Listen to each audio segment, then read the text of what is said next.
ശ്രീയേട്ടാ, ഇത്രയും കുറച്ച് സ്പേസേ ഉള്ളൂ കേക്ക് വെക്കാൻ. സ്ത്രീയുടെ ഫോൺ വന്നതാണ് നച്ചുവിന്.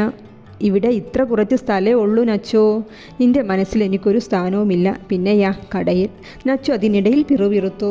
ആയിക്കോട്ടെ, ഞാൻ തന്നെ എൻ്റെ കേക്ക് സെറ്റ് ചെയ്യാൻ സ്പേസ് ഉണ്ടാക്കിക്കൊള്ളാം. നച്ചു അതും പറഞ്ഞ് ഫോൺ കട്ട് ചെയ്തു. നച്ചു, അപ്പച്ചി, നീ ആദ്യം ആ കേക്ക് ഇറക്കി വെക്ക്, അത് കരിഞ്ഞിട്ടുണ്ടാകും, സീത പറഞ്ഞുകൊണ്ട് അവളുടെ അടുത്തേക്ക് വന്നു. നച്ചു വേഗം ധാവണി അരയിൽ കുത്തി അടുക്കളയിലേക്ക് ഓടി. എൻ്റെ നച്ചു, നിനക്ക് വേറെ പണിയില്ലേ? കേക്ക് കൂടി വീട്ടിലുണ്ടാക്കേണ്ട കുറവേ ഉള്ളൂ. അപ്പച്ചി, നച്ചു ചുണുങ്ങിക്കൊണ്ട് വിളിച്ചു. നിനക്കൊന്നും വെറുതെ ഇരുന്നൂടെ? അച്ഛനോട് ഓരോന്ന് പറഞ്ഞ് ഒന്ന് റെസ്റ്റ് എടുക്കാനുള്ള സമയം കൂടി പോയി കിട്ടി. സീത മുഖം വീർപ്പിച്ചുകൊണ്ട് പറഞ്ഞു. എൻ്റെ സുന്ദരി അപ്പച്ചിയല്ലേ? മുത്തശ്ശൻ്റെ മുഖത്തെ സന്തോഷം കണ്ടോ? കേക്ക് കൂടി പുതിയ ഷോപ്പിലേക്ക് വീട്ടിൽ ചെയ്യാമെന്ന് പറഞ്ഞപ്പോൾ എനിക്കത് മാത്രം കണ്ടാൽ മതി എൻ്റെ അപ്പച്ചി, അവൾ അവരുടെ കവളിൽ വലിച്ചു വിട്ടുകൊണ്ട് പറഞ്ഞു. സീത തല രണ്ട് സൈഡിലേക്ക് ആട്ടി പുഞ്ചിരിച്ചുകൊണ്ട് കേക്കിൽ അവളെ സഹായിച്ചു. ശ്രീയേട്ടാ, നച്ചു വിളിച്ചുകൊണ്ട് അവൻ്റെ അടുത്തേക്ക് വന്നു.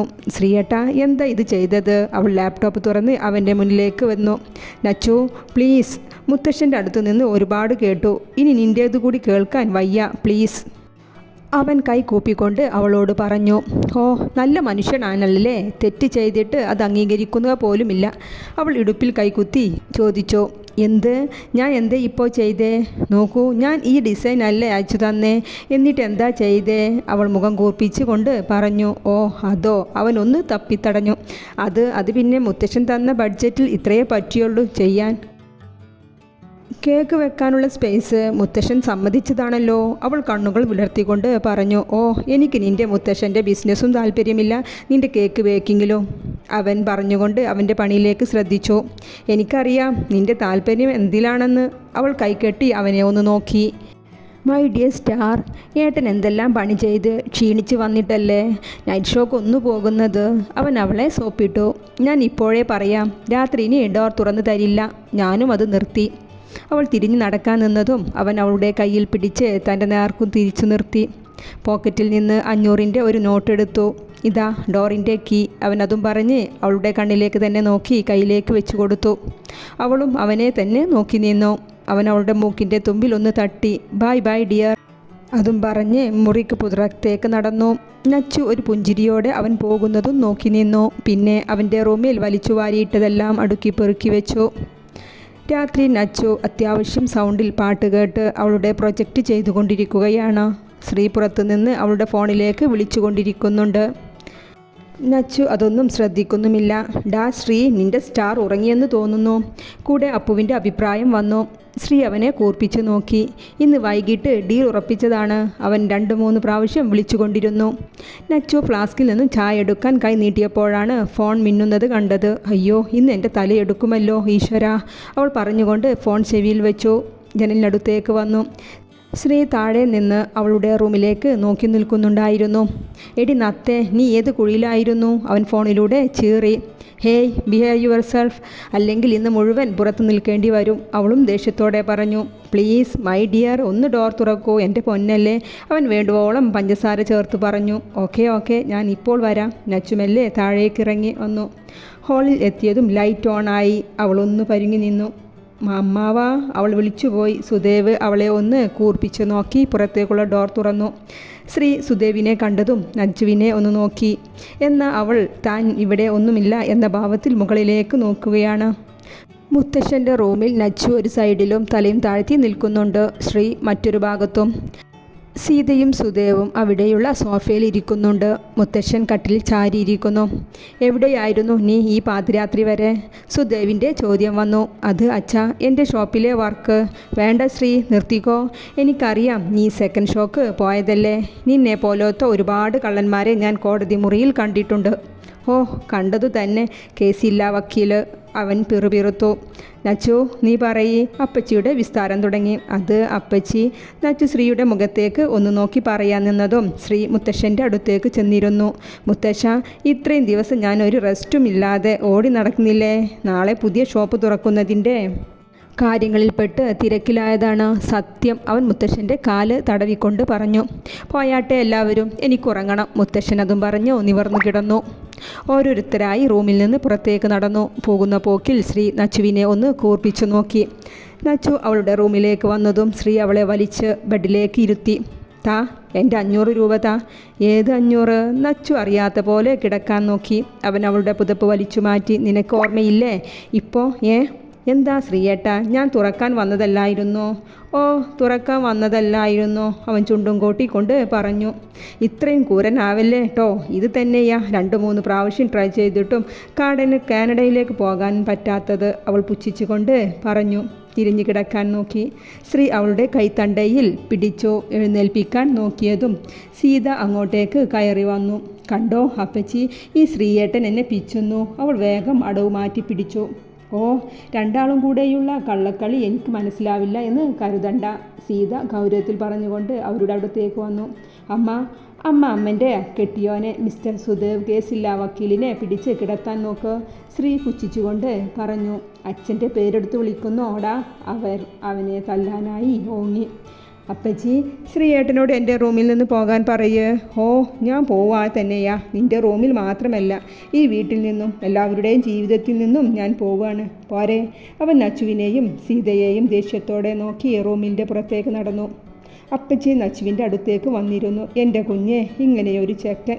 ഇടയ്ക്ക് ഞാൻ വിചാരിക്കും, ഈ തലചെറിച്ചവൻ്റെ പകരം എൻ്റെ മോളെ പോലാത്ത സുന്ദരി പെണ്ണിനെ മോളായി കിട്ടിയിരുന്നെങ്കിലെന്ന് അവർ നച്ചുവിൻ്റെ താടിൽ പിടിച്ചുകൊണ്ട് പറഞ്ഞു. അയ്യോ അപ്പച്ചി, ശ്രീയേട്ടൻ ഇന്ന് അതുകൂടി കേൾക്കണ്ട. വീട് തല കുത്തനെ ആക്കും. MBA കഴിഞ്ഞ് പുറത്തു പോകണം എന്ന ഒറ്റ ചിന്തയേ ഉള്ളൂ അവന്. അപ്പച്ചി, ശ്രീയേട്ടൻ പാവാണ്. ശ്രീയേട്ടൻ്റെ പരിശ്രമം തന്നെയല്ലേ ഇപ്പോൾ 3 ഉണ്ടായിരുന്ന ബേക്കറി 5 ഓ, അവൻ എന്ത് പറഞ്ഞാലും അവസാനം അവൻ്റെ ഭാഗം പറയാൻ നീ തന്നെ നിൽക്കും. അപ്പച്ചി അവളെ തലോടിക്കൊണ്ട് പറഞ്ഞു. നച്ചു നാണത്തോടെ തല താഴ്ത്തിപ്പോയി. ഇന്നാണ് പുതിയ ഷോപ്പിൻ്റെ ഉദ്ഘാടനം. മുത്തച്ഛനാണ് ഉദ്ഘാടനം ചെയ്യുന്നത്. നച്ചു രാവിലെ നേരത്തെ എഴുന്നേറ്റു. കുളിച്ച് പൂജാമുറിയിൽ വിളക്ക് വെച്ചു. മുത്തച്ഛനെ എഴുന്നേൽപ്പിച്ച് ചായ കൊടുത്തു. മാമനുള്ള ചായയും കൊണ്ട് പൂമുഖത്തേക്ക് നടന്നു. Good morning mama. അവൾ കയ്യിലുള്ള ചായ അയാൾക്ക് നൽകി. Very good morning. എൻ്റെ സീമന്തപുത്രൻ എഴുന്നേറ്റില്ലേ മോളെ? ഞാൻ വിളിക്കാൻ പോവാണ് മാമ. അവൾ ശ്രീയുടെ റൂമിലേക്ക് കയറി. അവൻ ലാപ്ടോപ്പ് തുറന്നു വെച്ച് നല്ല ഉറക്കത്തിലാണ്. അവൾ ഒരു പുഞ്ചിരിയോടെ അവൻ്റെ ഉറക്കം നോക്കി നിന്നു. പിന്നെ ലാപ്ടോപ്പ് അടച്ചു വെച്ചു. ശ്രീയേട്ടാ, അവൾ അവനെ തട്ടി വിളിച്ചു. അവനൊന്ന് മൂളിക്കൊണ്ട് തിരിഞ്ഞു കിടന്നു. ഇങ്ങനെ കിടക്കാതെ എഴുന്നേൽക്ക്. അവൾ അവൻ്റെ പുതപ്പ് വലിച്ചു മാറ്റി കൈ പിടിച്ച് വലിച്ചു. ആ എഴുന്നേൽക്കാ.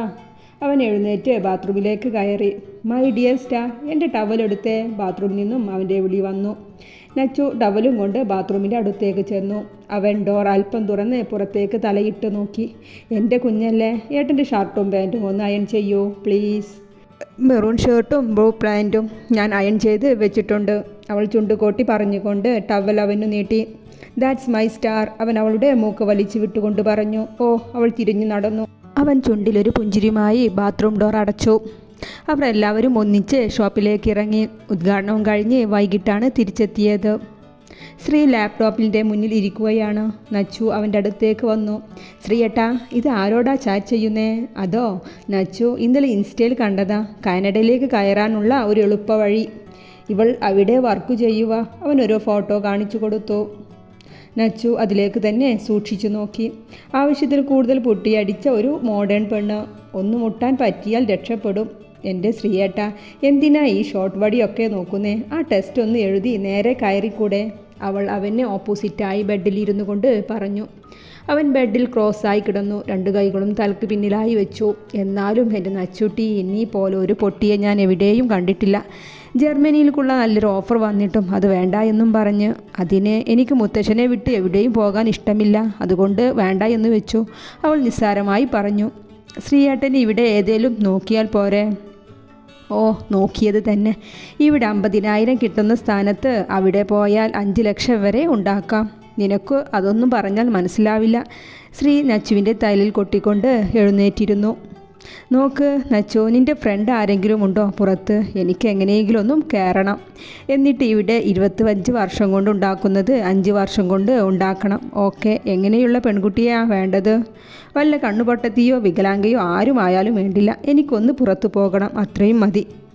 അവളുടെ കൈ പിടിച്ചുകൊണ്ട് അവൻ പറഞ്ഞു.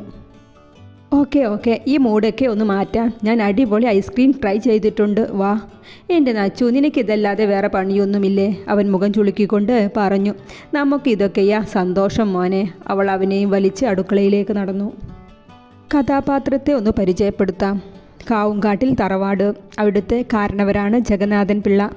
ഭാര്യ സരസ്വതി അമ്മ. മരിച്ചിട്ട് 4 വർഷം കഴിഞ്ഞു. മക്കൾ വിഷ്ണു, സീത. വിഷ്ണു ഭാര്യ ലക്ഷ്മി, മകൾ നക്ഷത്ര, നച്ചു. സീത ഭർത്താവ് സുദേവൻ, അഡ്വക്കേറ്റാണ്. മകൻ ശ്രീദേവ്, ശ്രീ. ജഗന്നാഥൻ പിള്ളക്ക് 4-5 ബേക്കറി ഷോപ്പുണ്ട്. വീടിനോട് ചേർന്ന് ഒരു കെട്ടിടത്തിലാണ് അതിലേക്കുള്ള ഐറ്റംസ് എല്ലാം ഉണ്ടാക്കുന്നത്. ജഗന്നാഥൻ പിള്ളക്കൊപ്പം മകൻ വിഷ്ണുവാണ് അത് നടത്തിക്കൊണ്ടിരുന്നത്. വിഷ്ണു ഭാര്യ ലക്ഷ്മിയും ഒരു കല്യാണം കഴിഞ്ഞ് വരുന്ന വഴിക്ക് ആക്സിഡൻറ്റിൽ മരണപ്പെട്ടു. അന്ന് മകൾ നച്ചുവിന് 8 വയസ്സ്. പിന്നെ നച്ചുവിനെ നോക്കിയതെല്ലാം സീത ആയിരുന്നു. സീതയുടെ ഭർത്താവ് സുദേവൻ ജഗന്നാഥൻ്റെ പെങ്ങൾ മീനാക്ഷിയുടെ മകനാണ്. വിഷ്ണുവിൻ്റെയും ഭാര്യയുടെയും മരണത്തോടെ സരസ്വതി അമ്മ അസുഖക്കാരിയായി മാറി. കൊച്ചുമകൾ നച്ചുവിനെ പോലും ശ്രദ്ധിക്കാൻ പറ്റാത്ത തരത്തിൽ വിഷാദത്തിലായിപ്പോയി. പിന്നെ സീത അമ്മയെയും അച്ഛനെയും നച്ചുവിനെയും തനിച്ചാക്കി പോകാൻ തോന്നിയില്ല. അവളുടെ ഭർത്താവ് സുദേവൻ തറവാട്ടിലേക്ക് താമസം മാറ്റി. അന്ന് ശ്രീകുട്ടൻക്ക് വയസ്സ് 13. പണ്ടു മുതലേ ശ്രീകുട്ടന് നച്ചുവിന് വലിയ കാര്യമാണ്. നച്ചുവിനും അതുപോലെ തന്നെ. ഇന്ന് നച്ചുവിന് 20 വയസ്സ്. ആർക്കിടെക്ചറിന് പഠിക്കുന്നു. ശ്രീകുട്ടൻ MBA കഴിഞ്ഞ് കാനഡയിലേക്ക് പോകണമെന്ന ഒറ്റ ചിന്തയിലാണ്. അതുകൊണ്ട് തന്നെ മുത്തശ്ശനെ ബേക്കറി ബിസിനസ്സിലൊന്നും ആൾക്ക് താല്പര്യമില്ല. എങ്കിലും മുത്തശ്ശൻ്റെ നിർബന്ധത്തിന് അപ്പുവിൻ്റെ ബേക്കറിയിലെ പ്രധാന സഹായിയും ശ്രീകുട്ടൻ്റെ ഉറ്റ കൂട്ടുകാരനും അവൻ്റെ കൂടെ ഉന്തിത്തള്ളി ബേക്കറിയിലേക്ക് പോയിരിക്കും.